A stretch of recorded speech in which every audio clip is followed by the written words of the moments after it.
4 দিনের সরকারি সফরের শেষ দিনে চীনের রাষ্ট্রপতি শি জিনপিংয়ের সঙ্গে বৈঠক করেছেন প্রধানমন্ত্রী তারেক রহমান। এতে বিনিয়োগ, বাংলাদেশের নদ-নদী ব্যবস্থাপনা সহ বিভিন্ন বিষয়ে আলোচনা করেন দুই নেতা। স্থানীয় সময় বিকেলে দেশের পথে রওনা করবেন প্রধানমন্ত্রী তারেক রহমান। বেজিং থেকে আহসান হাবিবের রিপোর্ট।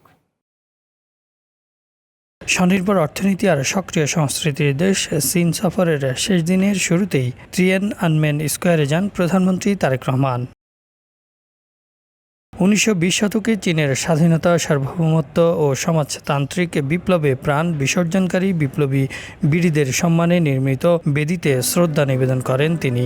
পুষ্পস্তবক অর্পণের পর কিছুক্ষণ নীরবে দাঁড়িয়ে থাকেন প্রধানমন্ত্রী। সঙ্গে ছিলেন সহধর্মিণী ডক্টর জুবাইদা রহমান এবং পররাষ্ট্রমন্ত্রী ডক্টর খলিলুর রহমান সহ সফরসঙ্গীরা।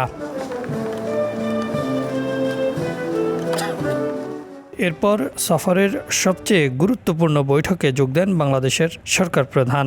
ঐতিহাসিক রাজকীয় অট্টালিকা গ্রেট হলে তিনি বৈঠকে বসেন চীনের প্রেসিডেন্ট শি জিনপিংয়ের সঙ্গে। এতে দুদেশের স্বার্থ সংশ্লিষ্ট বিভিন্ন বিষয়ে আলোচনা হয়। ব্যবসা বাণিজ্য, বিনিয়োগ, অবকাঠামো উন্নয়ন এবং বাংলাদেশের নদী ব্যবস্থাপনা বিষয়ে আলোচনা করেন দুই নেতা।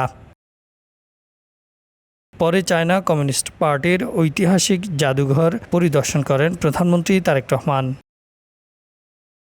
এছাড়া ন্যাশনাল পিপলস কংগ্রেসের স্ট্যান্ডিং কমিটির সদস্যদের সাথে সৌজন্য সাক্ষাৎ করেন তারেক রহমান।